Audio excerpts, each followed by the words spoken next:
ভিডিওটা হইলো আর্থিং কিভাবে একদম সহজ পদ্ধতিতে টেস্ট করা যায় যে আমার আর্থিং ঠিক আছে, বোর্ডও আর্থিং ঠিক আছে না আর্থিং নাই।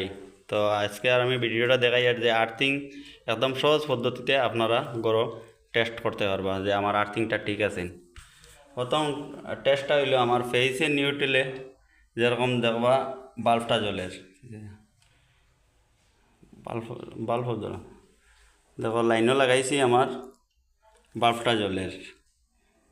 তো হইল গিয়া তখন লাইনও যখন লাগাইছি তখন দেখা যায় ফেসে আর নিউটে লাইটটা জ্বলের, তখন আর্থিংয়ে আর ফেসে যখন লাইট বাল্বটা লাগাইলা তখন যদি জ্বলিয়া থাকে তখন তো বুঝলে আমার আর্থিং ঠিক আছে। আর যদি জ্বলে না তখন বুঝলে আপনার গরো আর্থিং নাই। তো ওরকম টেস্ট করতে পারবা আপনারা। আর তো নিয়ম হইল মাল্টিমিটার দিয়া আর্থিংটা টেস্ট করা হয়। তো আর সবার ঘরে তো মাল্টিমিটার রাখা তো আর দরকার পড়ে না। তো তখন আপনার মাল্টিমিটার নাই তো আপনার আর্থিং টেস্ট করতে পারতেন না। আর মাল্টিমিটার ছাড়াও আর্থিং টেস্ট করা যায়, বাল্ব আর একটা হোল্ডার নিয়ে আর এক পিস তার দিয়ে আপনি মাল্টিমিটারটা টেস্ট করতে পারবা।